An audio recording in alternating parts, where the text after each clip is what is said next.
Well, good morning, everybody. Welcome to the Underhood Show presented by Hambelton Ford. My name is Phil Nightingale. I'm the general manager here at Hambelton Ford, and Josh Profit, our service director. Morning, Josh. Good morning. Beautiful Saturday morning out there. Yes, it is. For is. October. Love it. Yes, it is. So, hey, anyway, this is a call-in show. I want to show you know you get paid to call in on 316-462-3673. And that's the number to call in. It comes right to our front desk here at the dealership. Tell them you want to get passed into the podcast. And it's anything ailing your car, tires, brakes, batteries. You want to talk about anything in the racing world. You want to talk about anything in the new products, whatever it might be. We're here to answer your questions and whatever. Maybe we have some trivia today, Josh. We haven't any trivia in a little while. Yeah, we could do that. And help you with that stuff. So whatever you got, when it always comes with a great price package, about over $130. And Delbert Alt's already on there this morning. Morning, Delbert. And as always, Josh, what's in that package valued over $130? So we're going to mail it out to you, but it's going to consist of the works, which is an oil change and tire rotation. We use Motorcraft oil and filter products here at Hambelton Ford. While we're doing that, we're also going to complete the multi-point inspection on the vehicle, checking over the brakes, tires, steering, suspension, all the safety-related components of the vehicle, just making sure that it's ready to go for that next 5,000 miles of driving. You'll also receive yourself $10 to Mel's Diner, so you can get yourself something to eat and drink while you're here with us at the Big Corner. Complete nitrogen for your tires, so you get all the great benefits that nitrogen has to offer. And then BG Products package, which is going to consist of a can of MOA or motor oil additive, and then 44K for your fuel system. Again, just getting that vehicle geared up and ready to go for that next 5,000 miles of driving. All right, 316-462-3673. And Josh, Delbert says, welcome back to the show. Your fans missed you. There you go. Well, thank you. Yeah. So anyway, Josh had a big phone call Thursday with Ford going over the 23 Super Duty and the order bank and stuff, and it's going to open up next week. Or doing a little differently, and I kind of get what's going on because of what's happened. Normally they go out and they build the high end with all the options, all the trucks. This time they're turning around. They're going to start off with the XLs, XLTs, and Lariats. And they didn't say it, but I know what it is. It's because it takes less of the chips, so less of the parts and all the stuff they can do. All the trucks with all the new tech and everything else like that's going to come in what they call Job 2, which they really haven't announced when Job 2 is. I'm guessing somewhere around, they're going to build the 22s all the way into the end of December. And yeah, we've got some customers that had orders in there that aren't going to get 22, so we have to figure out how we're going to get that taken care of. But then the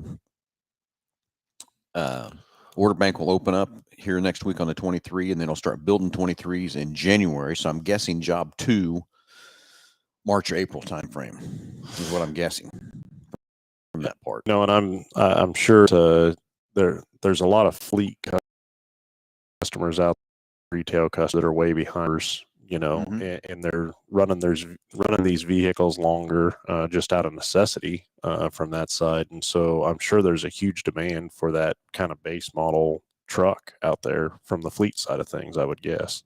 Yeah. Yeah. So anyway, it is a huge demand on everything else, what's happening there from that part, but exciting to see that truck in person. And when we saw it there in Vegas, at the new car show, it's a lot of new stuff, a lot of new things there from that truck. So, anyway, Delbert Alt's getting an oil change down in Oklahoma. Josh and I forgot we needed to call him after last week's show to schedule an appointment for him to get in here. He's got an issue with his fusion of hesitating once he accelerates and stuff. So I don't know what we might have there. So we've got to get an appointment set up for Delbert and get him in here and get him down here from Oklahoma and see what's going on with that fusion. He says it's just like it hesitates, and he's got to kind of, even when he passes a car or does something like that, it does that. So we got to get him a shout tomorrow or after the show and get him an appointment. It's my fault for not remembering that. And he kind of reminded me yesterday of it. And of course, too many irons in the fire yesterday too. So you don't say. Anyway, James Furman, good morning, James. So anyway, so it's good, exciting to see that truck and see what's going on there when that 23 arrives, and probably start seeing them in late February is what I would guess. The 23 truck. So if you haven't seen the truck, whatever, jump out there on Ford.com. They've got a bunch of stuff on there about the new Super Duty and things too. So got a lot of new stuff coming. Yeah, the Mustang is the other one. Yeah, I wish we could have some times. They say summer times when that 24 Mustang is going to be here. It's going to be the 23 Mustang. Everybody was thinking there wasn't going to be a 23 Mustang. Well, there is. Yeah. Going to be a very, very, very short run of a 23 Mustang. No GT500 for 23, and I don't think there's going to be a GT500 for 24 either from that part. But they're going to have this dark horse version that's supposed to be a pretty badass little deal. Yeah. So, and I mean, it's not really that uncommon for a manufacturer to go half mid-year into something and then just label it like a heritage edition if it's an older version versus a newer one and stuff like that. So don't really fall much into the calendar deal. But I don't know. I was thinking back to when they went real public, it was the F-150. Then when they switched from the to the all aluminum body, and they bragged about kind of flipping that plant around in what was it, 48 hours, or I don't remember exactly what the timeline was, but just all the work that they had to do to flip that plant around in that short amount of time. I mean, it was very impressive. And I remember seeing all the videos of them taking that stuff out of there and getting the new tooling and equipment in there. And I just can't imagine the logistics every time you change a body or change a design or, of what that takes. Yeah, I do remember that when they had that plant, they kind of did that speed up deal. Fast forward video of it, or tore it down and put her back together. I mean, emptied that thing. So, I don't know. Have you ever toured an assembly plant? Yes, I have. Yeah. I've been through quite a few, to be honest with you. I went through, it was kind of neat back in the early 90s when I was on a board with Pontiac. And they were making the Bonneville in up there by St. Louis. It was a little town out of St. Louis. Can't remember the name of it or whatever. But we actually got to go in as they were making prototypes of the Bonneville. It was a 92 Bonneville. Anyway, they had us go in there, and then we went in these special rooms where they just pulled cars into this room and they just started tearing them apart, doing different things and analyzing and stuff. And they actually took us in there and asked us our opinion of things. Really? On the car. Yeah.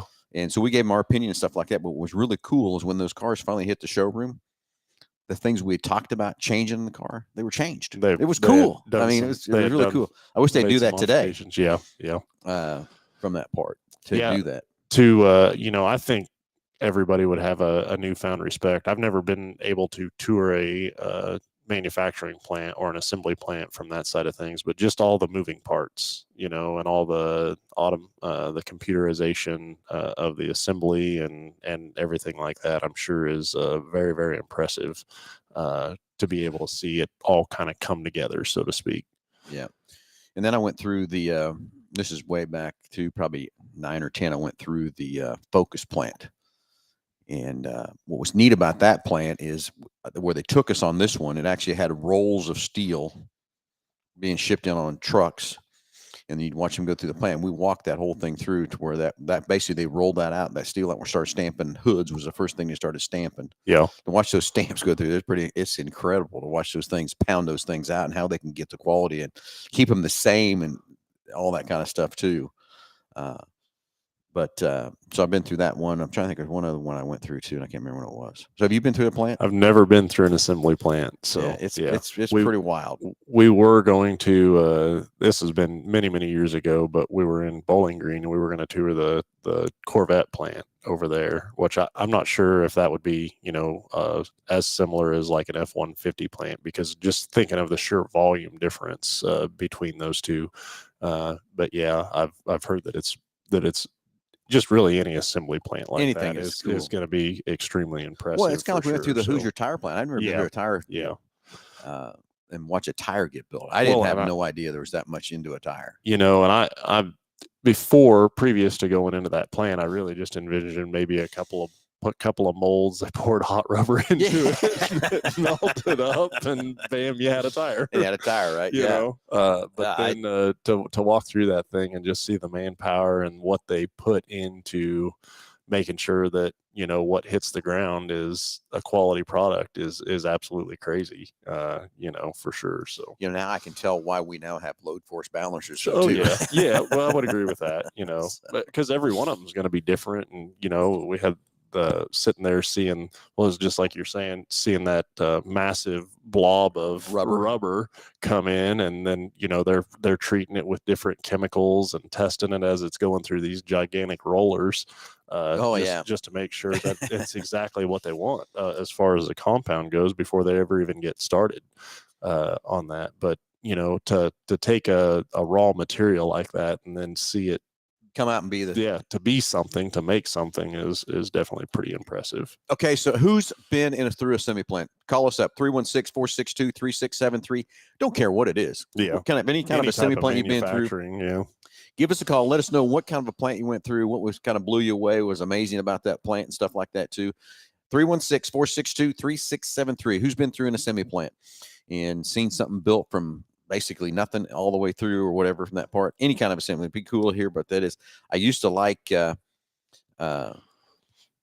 different things you'd watch on TV. I can't remember how it's made or something like that. How it's made. Yep. Watch that, still quite often, as a matter of fact, from that side. So in the, through the vehicle assembly plant, did you like, as far as the painting stage, how did that work? Well, that was, the one I remember well was the Focus plant. Uh-huh. And it's just a big old room full of lines. And then you got these big old huge vats of colors.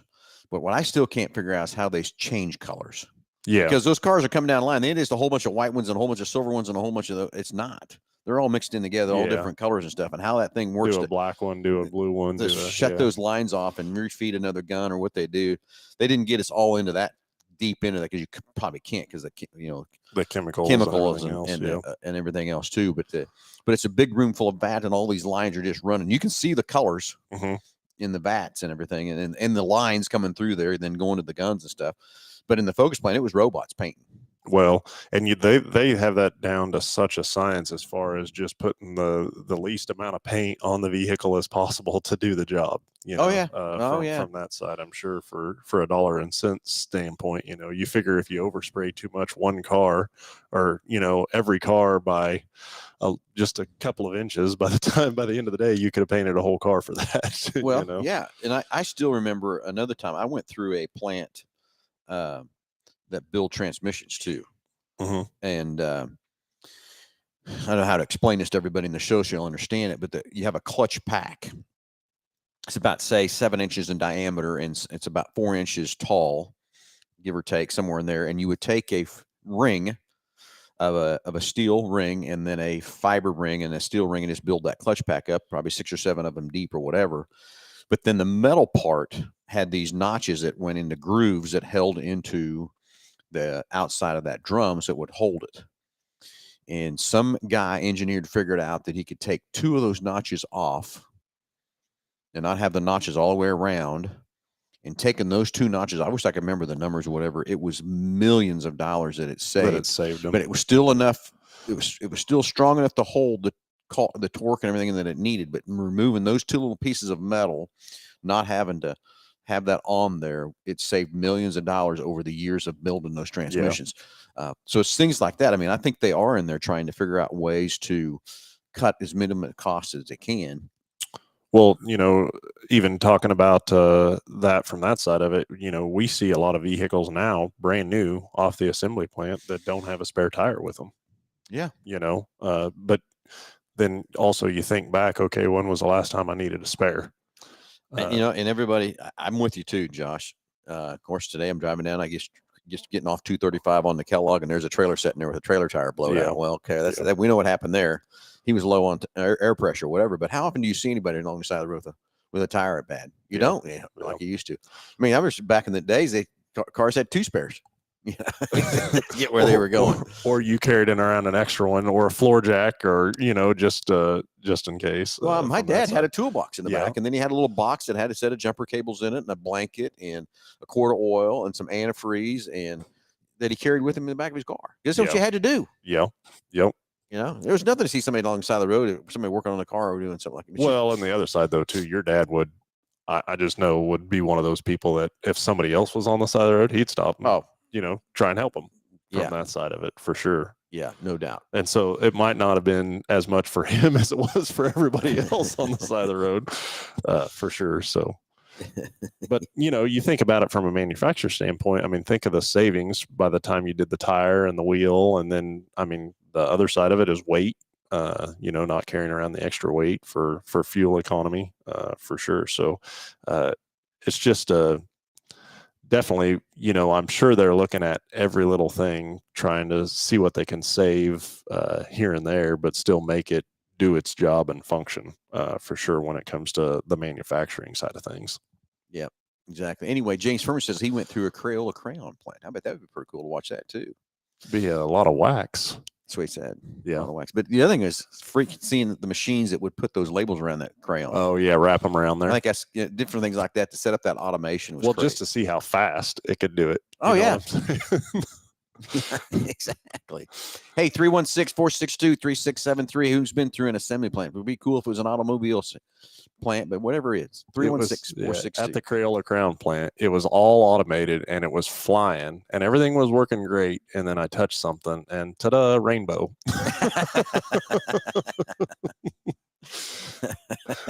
But yeah, just to see how fast that they're able to produce something like that blows me away, Yeah, I get it. Anyway, as we're waiting for the callers to come in, again, anything ailing your car, tires, brakes, batteries, whatever it might be, love to hear from you. And Josh, is I get a lot of windshield time with racing and stuff. I thought about that too, thinking about the radio show this morning. We don't give enough love to our sponsors on this show. We always do it at the last minute or whatever. So let's BG Products. I mean, it's a great partnership we have with those guys, and we can talk about the Mustang here in a minute. We were just over there a couple weeks ago with our Mustang on the dyno, all the things they have over there, and I still think it was 86, 87 when I was cleaning injectors on these old port fuel injected cars and stuff, and stinking up other guys' stalls and stuff, and everything else with that too. So, but then anyway, anything to help your car live longer, go longer, everything else like that, and that R&D plant they've got over there is just phenomenal for what they do. And there's got those guys in there. That's all they constantly do. They're constantly getting cars from us. And I'll see the guys here all the time getting the cars to check their products and stuff. And it was kind of funny that when we were over there with that, with our Mustang, and we put it over on the lift to get that, to adjust those springs on the turbo. And we were talking to what they were doing, and they were actually testing other people's products too. Yeah. To make sure they're staying on the cutting edge of all that stuff. So if you need anything, if you want to make your car live longer, you got to be putting some BG products in it. If we got something for everyone to extend the life of the oils or anything else for that part. Well, and here's my thing, especially in today's vehicles, everybody's powertrain is pretty durable. Yep. You don't have motors that break. You don't have transmissions that break. The rear differentials or, any of the drivetrain components, they don't break if they're maintained properly. And that's the key. There's the key right there. That's the key. And these things will go as many miles as you really want to put on them from that side of things. But, it's the electrical components, it's the sensors and switches and stuff like that we see just, deteriorate after time that all the electronics becomes an issue. But as far as a powertrain, it really doesn't matter what manufacturer it is. I mean, there's some out there that probably have a little more bad reputation than others, or a little bit of black eyes as far as maybe one specific model or motor size or motor size in their lineup. But for the most part, everybody's got a pretty durable powertrain. It goes back to it's way back in my days, they had the Pontiac Fiero and the 85s, and I thought that was a cool car. They came out with a little 4-cylinder back of the car and stuff. Then they had the V6, and then I saw some after the car got kind of killed. They stopped building it. The future plans they had for that car was amazing. What they had coming down the road and everything else too. But what really happened to that car is people didn't maintain the car, and it developed a few oil leaks. And with that engine being behind, it didn't get no air back there to move. So if something started leaking, it just caught fire. Yeah. But it wasn't really the car's fault. It's just that we didn't maintain that car. Did you have a Fiero? No. Okay. I drove a lot of them, though. Yeah. I can promise you that. I'm sure. So anyway, the recall that come out on those was basically dropping the motors out of those and completely resealing them up and everything else too.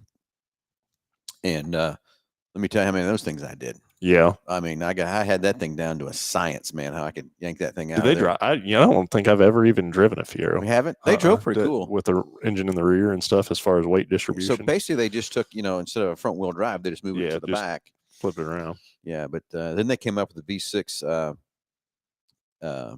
GT, I think they called it a GT, and that thing was fun. It was fast from that part. But again, I guess those are the kind of things that happen. We have to maintain our cars, and we get so lackadaisical, in my opinion.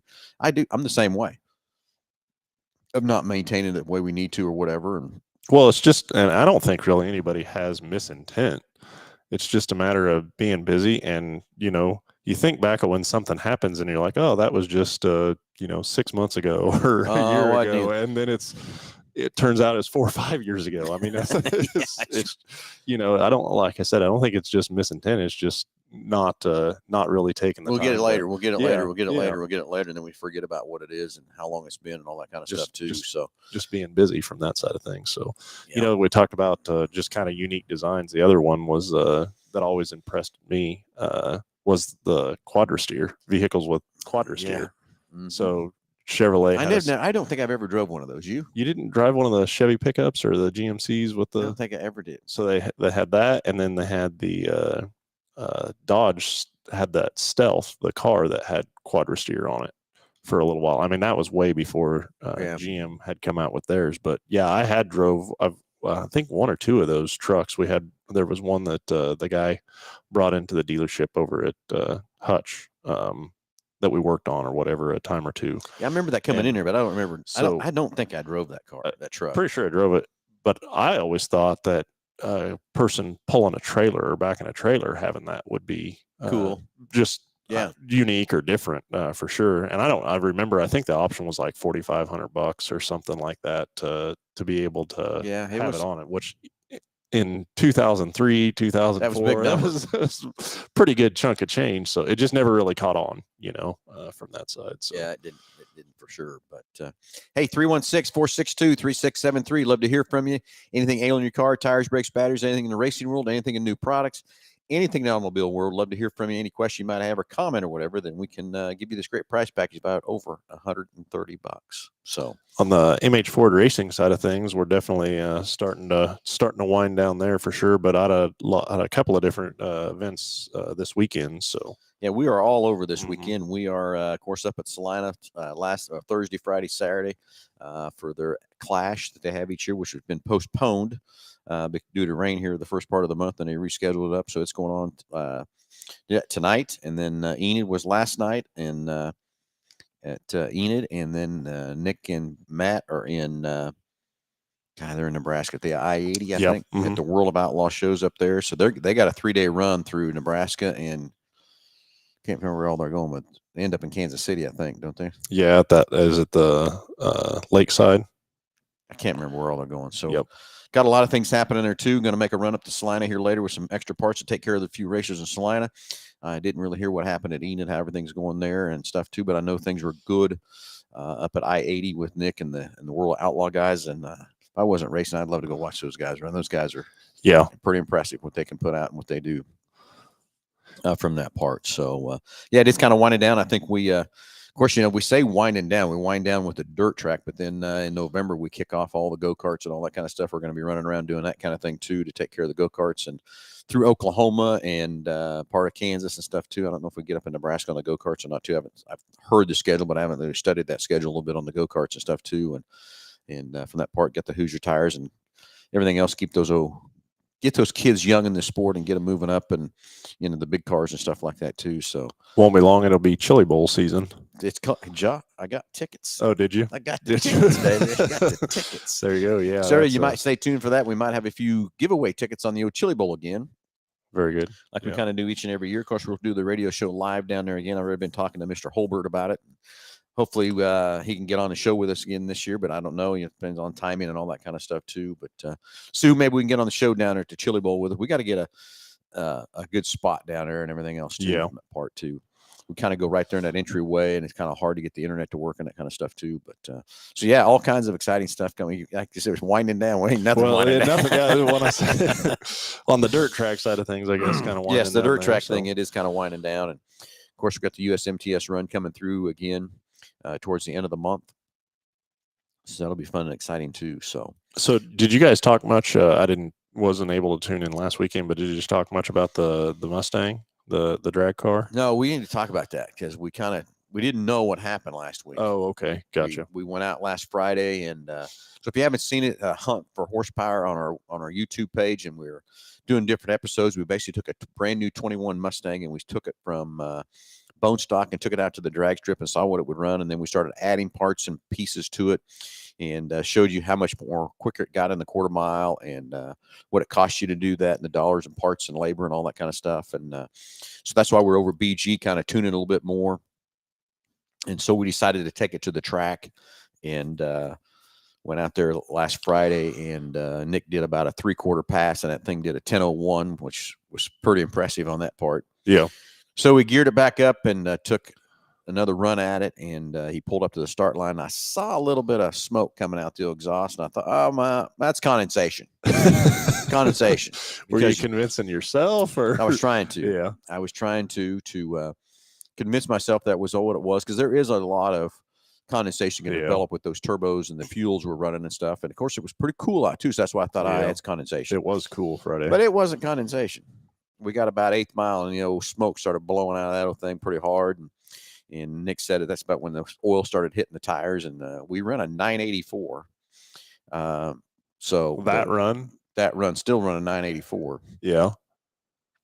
But the 60 foot time and the 8th mile time, if he could have had the power all the way through that thing, we'd have went from a 10-second car to an 8-second car that quick. We know, just by what those times were and stuff. But again, the oil slicking down and all that kind of stuff too. And so we finally got the motor in this week, and I kind of push things through a little bit because I need to know what happened. And so we'll have a video coming out what happened there. I don't want to tease everybody here, but we do know what happened to it.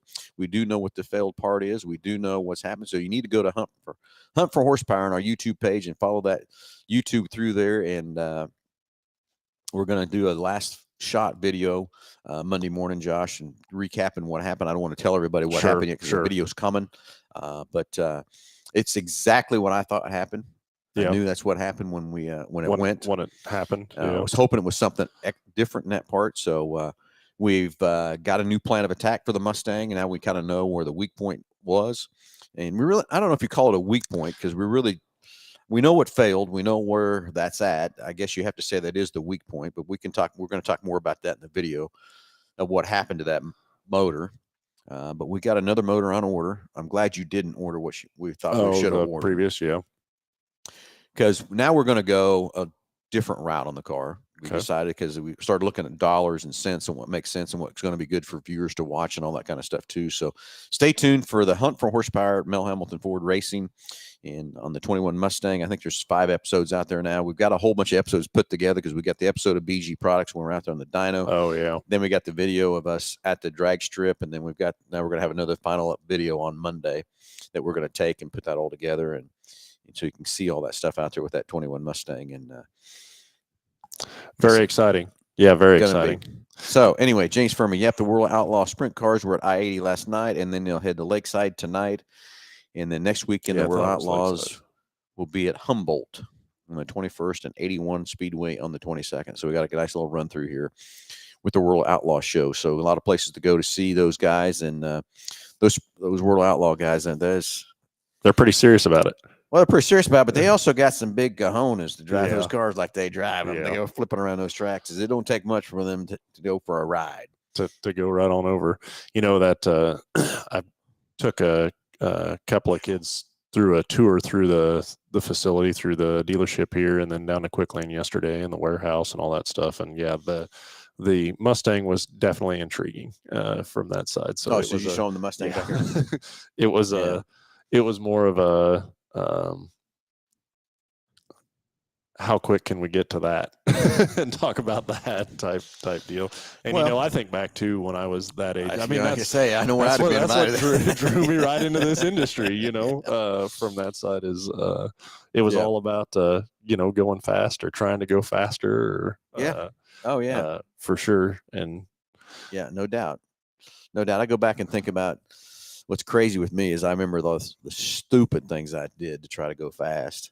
If I just would have sat back and thought things through a little bit more, whatever, not played and everything else, And then I watched Jake, and God dang it, he's doing the same exact thing. And I'm sitting back there scratching my head. So, well, I just gonna let it go. So I've seen people at a drag strip. I've seen them take out the interior out of a car. Which I get it, less weight, but I just to pull all the interior out of a vehicle, I'm just not sure what you're going to save or what you're going to gain by it. Well, the other one used to blow me away too is guys would go and cut their air conditioner belt off. Yeah. What you got to understand, when it's not on, it ain't good. It's hardly turning anything. I remember one guy did that and he comes back and he goes, You know how stupid that was? I cut that belt off. How much it cost me because I cut that belt off, and it really ain't doing nothing. As I said, no, it really isn't. And then the other one I used to do all the time too, and I did it too. But I mean, or had different. Take the air cleaner and flip it upside down. Oh yeah. Mm-hmm. Now I don't think it really did anything, but boy, it sure sounded cool though, didn't it? Man, I remember. Yeah, it's like a cold air intake or whatever, from that side of things. But I remember a customer had come in, and boy, fuel economy, that was his thing. Yeah. And he had a notebook, literally like a spiral binding notebook, and had documented down like drove from Oklahoma to Dallas with air filter removed, got 21.2 miles, and then here to there with this vehicle, and got so many miles. But I mean, every little thing was just noted down, and he was really concerned about fuel economy. And here's my thing with fuel economy: if it needs it, it needs it. You can't argue with it that it should have got better gas, or you can, but you'll still end up on the side of the road if you don't get fuel. So yeah, and that's the thing is, the manufacturers go through a lot, but I know there's things also you can do to help yourself with fuel economy and stuff. But I'm going to tell you, the best thing that helps me with fuel economy is putting that fuel economy on the dash and seeing where it stays. I mean, it makes me get off accelerator earlier. It makes me accelerate easier, all that kind of stuff. And from that part, it's even pulling that if the 450 pulling that too, it's amazing for me to watch that fuel economy. But you know what? When you're pulling that down the road, you're not going to get any fuel economy. It don't matter what you're doing. Yeah. So understand that completely. I think let me call him back because I think I just hung up on him.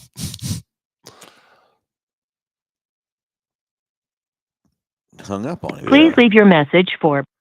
Yeah, they patched you through, Greg. I apologize, and I flat hung up on you. So if you're listening here, I'm gonna try calling you back. How about that?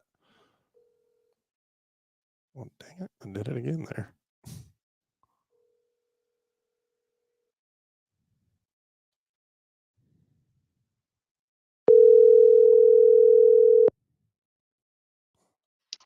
Hello, Greg. Yes, sir. Hey, it's the Underhood Show. I apologize about that. I flat hung up on you when she dialed you through. So no stress at all. It happens sometimes, right? So what do we got going on today, bud? Well, I called in because you guys were asking, what's a factory assembly or manufacturing factory that you've ever been in. And forever ago when I was in college, I actually worked for a janitorial service that serviced some factories. And so I've been in a couple of them that I thought were interesting. One was an aluminum extrusions plant. Oh, really? And that is some of the messiest, nastiest stuff you'll ever see. Oh, is it really? But yeah. Oh my gosh. It was, I don't know. It was in Fort Scott.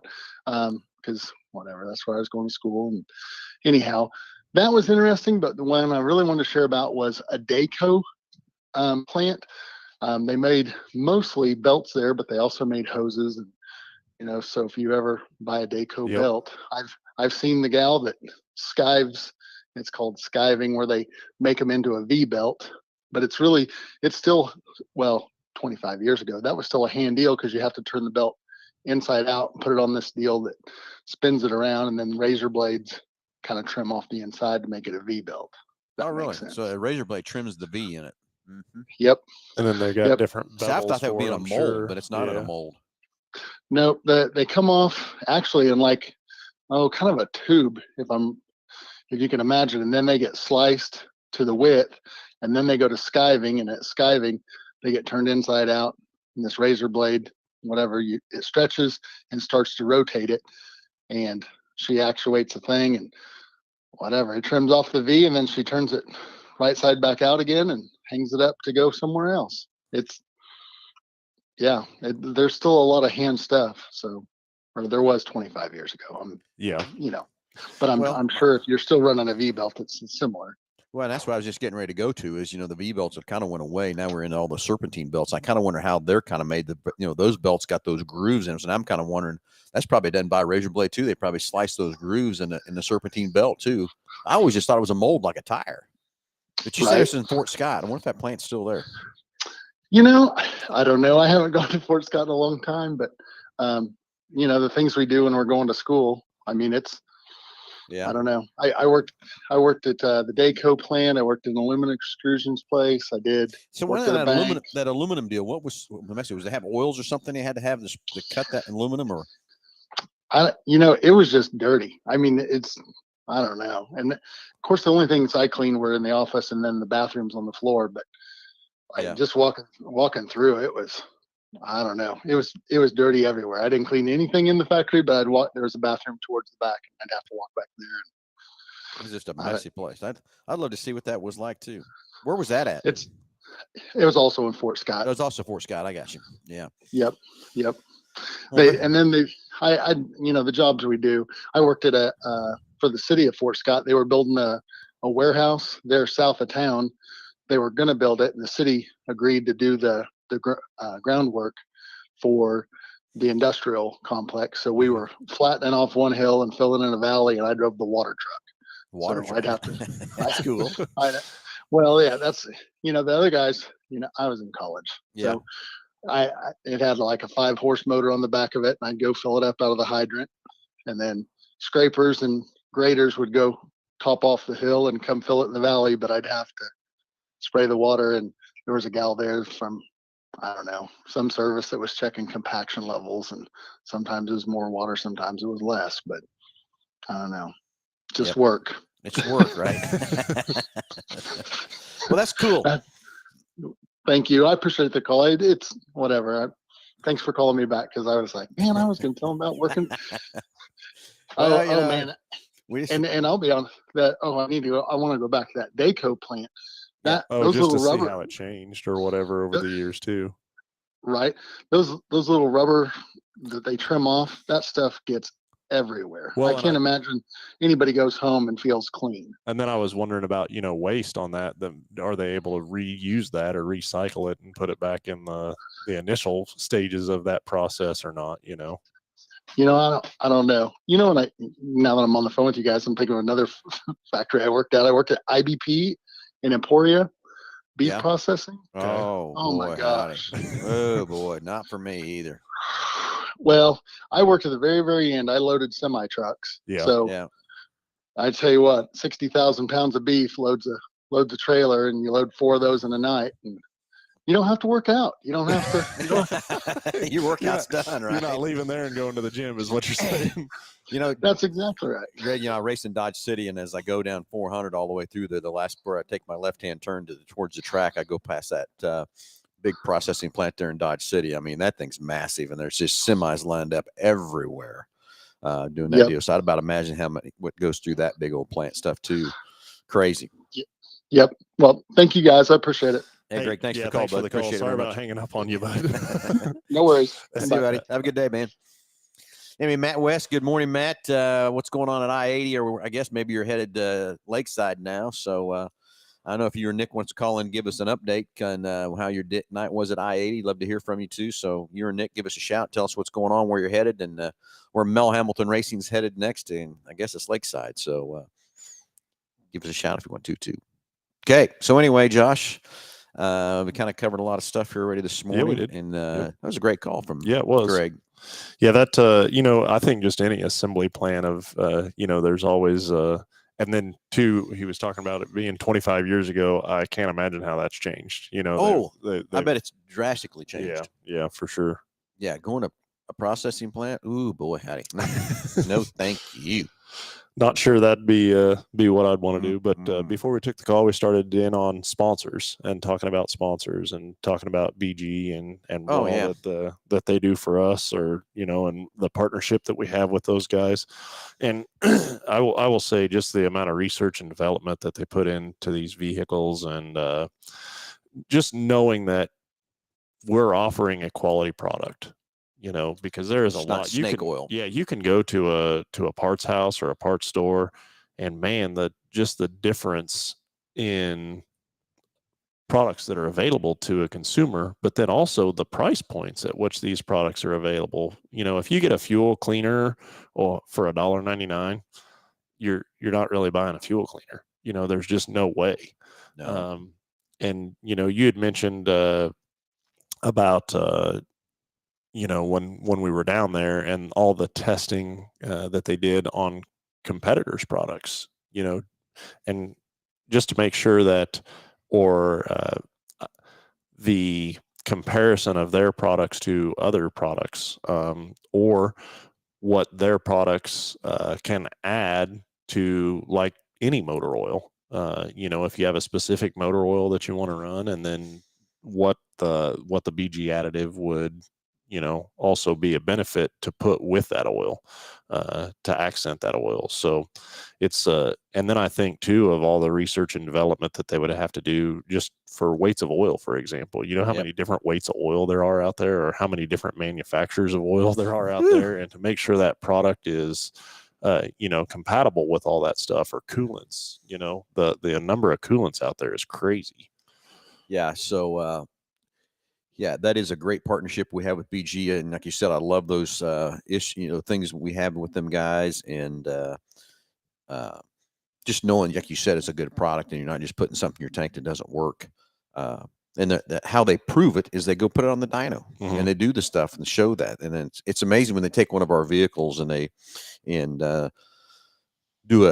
on the dyno, then they go do the services and come back and show you how much better the thing's performing, how much more horsepower there, how much more torque there is, and the fuel economy and everything else that goes into that, and everything else too, from that part. So it looks like we've got Nick coming through, huh? Yeah, we'll get him patched through here as well. And so, and talk about assembly plants, the assembly plant there at BG is pretty impressive too. That plant over in El Dorado, I remember doing that. But let's go to the phones. Let's talk to Nick. Nick, you're on live with Under the Hood. Go ahead. Y'all having fun yet? Loads every and day. Loads. Awesome. Well, so how's everything in I-80? I-80 was phenomenal. They had the World of Outlaw Sprint Car Series. They had 39 410 sprint cars last night. So it was one heck of a show.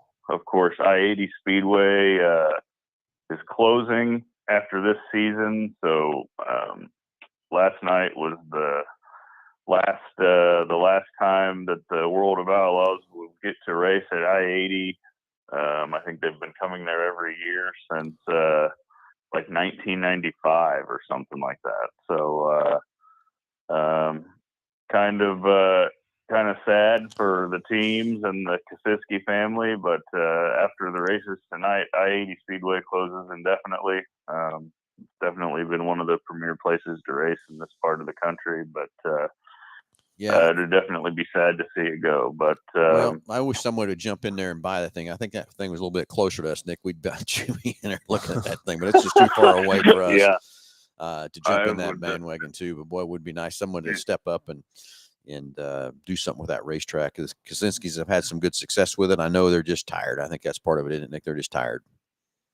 Yeah, they are, and I had a pretty good conversation with Joe Kosiski last night, and I think they've been doing it for so long, and he's 65 now, and he's kind of wanting to slow down and kind of enjoy time with his family, because if it, Friday nights they race I-80, Saturday and Sunday they're somewhere with their late model series, and Monday through Friday they're running their auto parts recycling business. And I think the Kosiskis are just kind of ready to slow down and kind of enjoy time with their family, and maybe doing some other things. They've been trying to get out of running the racetrack for a few years now, but they've been holding out as long as they possibly could because they don't want it to go away. They've been trying to find an investor or somebody to lease it, and trying everything they can to keep it a racetrack, because it just means so much to them and so much to the racing community in Nebraska. But I think they've just kind of reached a point where they just kind of have to make a decision. Well, maybe what they need to do is give it a year, and hopefully it won't turn into something else, or they sell it to make it into something else, or it doesn't turn into like the track out west of Hutch is just a bunch of weeds and everybody just destroyed it or whatever.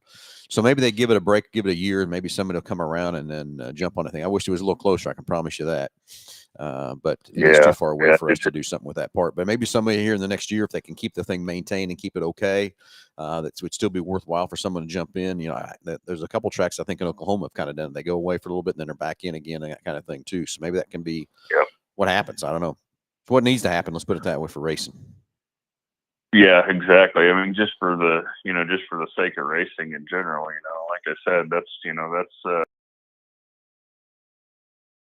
of our, and definitely, one of the biggest attended tracks in Nebraska, and they bring the biggest races, and they have the silver dollar race. So, every summer with the Lucas Oil Late Model Series for $53,000 to win, and the World of Outlaws, and they pay them in silver dollars too, don't they?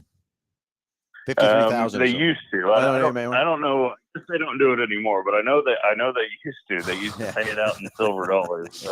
I mean, so pros and cons. If you're gonna give me $53,000, I'll take it in silver dollars. I guess. I don't know. The worst part about that is what it takes to win that 53,000. Yeah, well, what you just spent to get that. what you spent to make that happen, for sure. So yeah, exactly. And you guys are headed to Lakeside tonight? We are. We're headed to Lakeside Speedway in Kansas City tonight for the World Outlaws again. Probably expect about the same turnout. Should be another great race. Hoosier was able to stock us up with quite a bit and a variety of inventory for those guys. So we've had, everything that they've needed, and been able to work with a lot of the teams, getting them geared up on tires, and so had a very successful night last night. So hoping for another great night tonight, and then we'll be headed back towards Wichita tomorrow morning. So are you in Kansas City yet, or are you still in Nebraska? So we are in St. Joseph, Missouri. So we're about pretty close. Yeah. 30 miles or so from the racetrack. We got out of the racetrack about 11:30 last night. Got here to our hotel about 2:00 this morning. Sounds about what time I got to bed last night, about 2:00. Yep. So just now getting up and getting around, getting ready to head across the street to the Starbucks to get a little energy, and we'll be off. So. Be off. And then you're staying the night in Kansas City tonight. Yeah, if you've ever been to Lakeside Speedway, the exit strategy for getting out of the parking lot is not fun. It's a little tough. Last year I got in the truck about 10:30 p.m. and exited the parking lot at 11:45 after the Outlaws race. So yep. There's only one drive in and one drive out, and there's a railroad track that goes right across the driveway, and a train comes through about every 15 minutes and puts everything at a screeching halt. So that's yeah. They need to build a bridge over that thing, don't they? I know it. I know they do. So yeah. But other than that, Lakeside's an awesome track. It's always a good time when the Outlaws come there. It's big and fast, like I-80, and so always excited to go there and watch them go around there. All right. Well, that sounds good, Nick. Have fun in Lakeside. We got a van loading up, taking more parts back up to Salina. I didn't hear how everything went at Enid last night. Is Enid a 2-day show? Enid is a 2-day show. They had a pretty decent night last night. They've got about 70 cars in the pits. I think they had 16 or 18 A mods last night. Cole Truget won in his Mullins car by quite the margin, from what I understand. Did he? And then tonight they've got the Sooner Late models, and then all the regular support classes again. But Enid's moved their race time up to 3:00 today because there's a chance of rain later on in the evening. So they're going to try to get that race in and get it over with. So. Well, like I said, we're making another trip to Salina to take some stuff up there. We sold out of some 110 fuel. I wonder, I haven't heard anybody out of Enid. Do they need anything at Enid? Do we know? Do we need to call and see? Who's As far as I know, I talked to them this morning. They're good to go. they're good to go. Okay, fair enough. So yeah, they're working over in parts right now, getting the van ready to head back up to Salina. We had a good night there last night and stuff too. So We had an awesome night there in Salina last night. So how did you end up? I think I maybe missed our group text or something. Well, maybe I didn't. Yeah, maybe I didn't get it. I thought I did, but who knows? Yeah, we started and I redrew ninth, and that's part of the IMCA part of that deal. It just drives me crazy to have to go draw a stick to see where you're going to start instead of earn your position and stuff too. But again, the rules are rules. Yeah. Everybody's got to play by them. You just got to learn how to play the game. And so anyway, it started ninth, and within a couple laps, he's in fourth, and then basically it was him and Clay Sellard and Stephen Bowers were the top three. They were kind of run away with it, and then Bowers broke with about 3 to go. Looked like he broke a right front shock or something, and then Clay and Jake kind of went at it, and Jake just didn't quite have enough and finished second. And so end of a season, ready to start next one. And Jake's kind of a little down and out. He didn't finish the season on a win. He wanted it pretty bad. He was driving his butt off to get up there. Just didn't quite have enough to get there. But we got second. But it's still been a good year for Team 3J. That's for sure. That is for sure. It's been a great season. So yep. So okay, fellas. Well, have a great day, and we will see you back in the shop on Monday morning. Okay. All right. Have fun and sell a lot of tires, buddy. We're gonna keep unloading them. Let me tell you. All right. Sounds good. Talk to you soon, buddy. All right. Thanks, Dick. Bye, guys. Bye. All right, Josh, we're kind of running out of time here, and been some good calls there and stuff from that part. Yep. A lot of things happen in the racing world and everything else too. But like I said, it's kind of winding down for the dirt track. But here comes the go-karts, and here we go. And then next thing you know, we'll be ready for the Chili Bowl. Then we'll be ready for our race open house and kick this season off again. And away we'll go from that part too. So it's time to. There was used to be a show on TV. I don't even remember what the heck it was, but it was the Trick My Truck, or they were rebuild semis for guys, and it was that guy was always saying tear down or whatever. Well, that's what Jeremy just texted me. Oh, we're gonna be bored for the next 4 months. No, we're not. We got a lot of stuff to do to get ready. Well, basically what we're doing there, Josh, is that car is going to get retired kind of, but I'm going to leave it alone. I'm going to put it exactly like it is. I think I'm going to put a new body on it and just have it for a backup car, because I wish I'd had a backup car at Boone. Yeah. But then I just got to figure out how to store it and what to do with it. And then in case I do need it to where it's ready to go and all that kind of stuff and that part. But it's been a great car. I can't thank Buddy and Tanner Mullins for the awesome race car that's been. That thing's about 6 years old. Crazy. It's been a fantastic car. Like Jake said, he was hate to retire the old girl. I said, yeah, me too. But yeah. Who knows? We might have to bring her back out. Maybe the new car ain't going to be as fast as the old car. You never know. Never hurts to have a backup plan. Never does. That's exactly correct. So, hey, everybody, it's been a great show. Can't thank everybody for watching and listening, all the great comments, everything else from that part. And love to talk to you each and every Saturday. And one more time, we got to go back through these BG products, all the great preventive maintenance products we have with those guys, the great partnership with those guys. And I promise you, when you do a BG service with us, you're getting something that's great and helping your car live a lot longer. Big Corner Creative, all your advertising needs, anything to help advertise your company.